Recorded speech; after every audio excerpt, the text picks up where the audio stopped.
अभी सबके दिमाग में एक ही तारीख चल रही है, 3 मई। क्या 3 मई के बाद लॉकडाउन खुल जाएगा? सभी भारतीयों के दिमाग में अभी यही सवाल उठ रहे हैं। कई एक्सपर्ट्स का मानना है कि कोरोना वायरस की असली तस्वीर मई के अंत और जून के शुरुआती हफ्तों में ही दिखाई पड़ सकती है, तब जब कोरोना अपनी पीक पर होगा। और अगर कोरोना वायरस अपनी पीक पर होगा तो भला लॉकडाउन किस तरीके से होगा या कितना लंबा खिंच जाएगा? सोच कर देखिए, ये एक बहुत बड़ा सवाल है।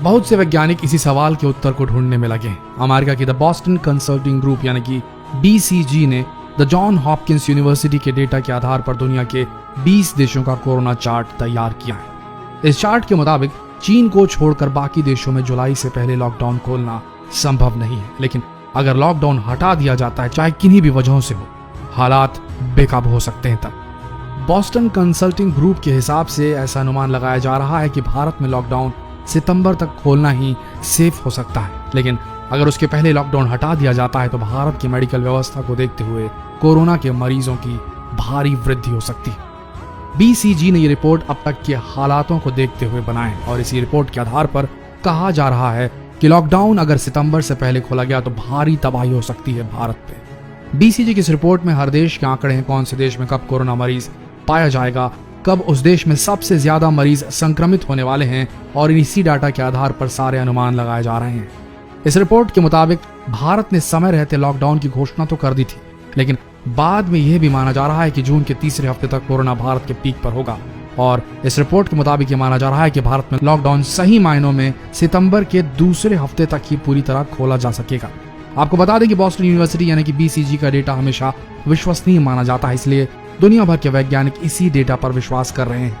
वहीं वेल्लूर के क्रिश्चियन मेडिकल कॉलेज से retired clinical virologist P. Jacob John के मुताबिक अगर भारत में 3 मई को लॉकडाउन खुला तो कोरोना के मामले बहुत तेजी से बढ़ सकते हैं और बिना तैयारी के इसे संभाल पाना बहुत ही ज्यादा मुश्किल हो जाएगा। 3 मई तक लॉकडाउन आसानी से हटाया जा सकता था अगर वक्त रहते वेंटिलेटर, PPE किट और क्वारंटीन सेंटर बना लिए जाते तो, लेकिन आज के हालातों को देखते हुए अगर लॉकडाउन जल्दी से खोला गया तो मुसीबतें और बढ़ सकती। इंग्लैंड के डॉक्टर नीरज पाटिल के अनुसार इंग्लैंड में भले ही 1.25 लाख से ज्यादा कोरोना मरीज हैं, पर उनका कहना है कि कोरोना अभी भी वहां अपनी पीक पर नहीं पहुंचा है और आर्टिफिशियल इंटेलिजेंस के मुताबिक इंग्लैंड में कोरोना मई के महीने में अपनी पीक पर होगा और भारत अभी इससे बहुत पीछे है। और यही अनुमान लगाया जा रहा है कि भारत में कोरोना के मरीज मई जून में सबसे ज्यादा पाए जाएंगे। भारत की सरकार का खुद यही मानना है कि मई के महीने में कोरोना के मरीज सबसे ज्यादा मिलेंगे और उसके बाद ही कोरोना के मरीजों में कमी आएगी। हालांकि गृह मंत्रालय का इस पर कहना है कि बाकी मुल्कों के मुकाबले भारत में अभी बहुत कम मरीज हैं। सूत्रों के अनुसार भारत में टेस्टिंग की संख्या बढ़ा दी गई है और आने वाले समय में अधिक से अधिक कोरोना मरीज हमें मिल सकते हैं। जाहिर सी बात है कि कोरोना के मामलों को पीक पर पहुंचने से पहले भारत की सरकार इससे निपटने के लिए पहले से ही तैयारी कर रही है और तैयारी करनी भी पड़ेगी। पंजाब के मुख्यमंत्री अमरिंदर सिंह खुद ये कह रहे हैं कि भारत में कोरोना जून मई के महीने में अपनी पीक पर होगा, पर उस समय भारत के 80 से 85% हिस्से संभावित रूप से प्रभावित हो सकते हैं।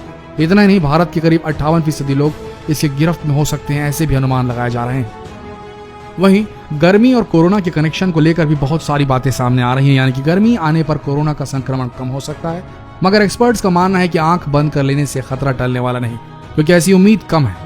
दुनिया के कुछ ऐसे देश हैं जहां कोरोना ने तबाही मचाई है, जहां जनवरी से अप्रैल तक बहुत गर्मी पड़ती है। वेल्लूर के क्रिश्चियन मेडिकल कॉलेज के रिटायर्ड वायरोलॉजिस्ट जेकब जॉनसन के मुताबिक ऐसी कोई उम्मीद नहीं है, लेकिन अगर ऐसा हुआ भी तो सर्दी आते आते कोरोना वायरस फिर से वापस आ जाएगा, यानी कि कुल मिलाकर गर्मी उतनी ज्यादा इफेक्टिव तो नहीं होगी। दुनिया के कई वैज्ञानिक ये मान रहे हैं कि भारत में कोरोना को पूरी तरीके से खत्म होने में 2020 का पूरा साल गुजर जाएगा। हालांकि इससे पहले उम्मीद की जा रही है कि कोरोना की वैक्सीन ईजाद कर ली जाए। जानकारों का कहना है कि देश को वेंटिलेटर से ज्यादा PPE किट की जरूरत है, क्योंकि इसकी कमी के कारण मेडिकल स्टाफ धीरे धीरे संक्रमित होते जा रहे हैं। इससे पहली समस्या ये आएगी कि हमारे मेडिकल स्टाफ ऐसे मरीजों को देखने से पीछे हटने लगेंगे, और दूसरी समस्या ये आएगी कि मरीजों को देखने के लिए डॉक्टर्स की कमी ही नहीं होगी, बल्कि अगर डॉक्टर संक्रमित हो गए या मेडिकल स्टाफ संक्रमित हो गया तो वो जितने पेशेंट्स देखेगा उन सबको भी संक्रमित कर सकता है और फिर वो बाहर जाकर कम्युनिटी में जाकर, समुदाय में जाकर और भी ज्यादा इन्फेक्शन फैला सकते हैं और ये बहुत घातक हो जाएगा। इसीलिए वेंटिलेटर से ज्यादा हमारे देश को पर्सनल प्रोटेक्टिव इक्विपमेंट PPEs की जरूरत है, जो डॉक्टर्स, नर्सेज और सारे मेडिकल स्टाफ के लिए बहुत जरूरी है, अन्यथा वो ही संक्रमित हो जाएंगे और कम्युनिटी लेवल तक के पहुंच जाएगा भारत में संक्रमण। यही गलती इटली, फ्रांस, जर्मनी और अमेरिका जैसे देश कर चुके हैं, जो वेंटिलेटर पर ज्यादा तरजीह दे रहे थे, उसे ज्यादा इंपॉर्टेंस दे रहे थे और पीपी किट्स जैसी चीजों को नीचे रख रहे थे अपनी प्रायोरिटी में, अपनी प्राथमिकता में, और उन्हें आज नतीजा भुगतना पड़ रहा है। आज के हालातों में दो तरह के एक्सपर्ट्स अपनी राय दे रहे हैं। एक ग्रुप एक्सपर्ट्स का यह कहता है कि लॉकडाउन बहुत जरूरी है और इसे 3 मई के बाद भी एक्सटेंड करना चाहिए, और दूसरा ग्रुप जो एक्सपर्ट्स का है वो विरोध में है कि अगर लॉकडाउन नहीं खुला तो अर्थव्यवस्था देश की पूरी तरह चरमरा जाएगी और कई लोग भूखे मर जाएंगे, बहुत सारे बिजनेसेस बंद हो जाएंगे। आपका क्या मानना है? कौन सा लॉकडाउन प्लान आप सजेस्ट करना चाहेंगे प्रधानमंत्री मोदी जी को?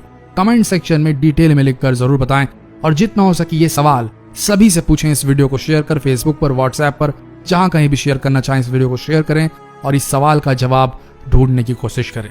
मिलते हैं अगले वीडियो में, तब तक के लिए बने रहिए हमारे साथ।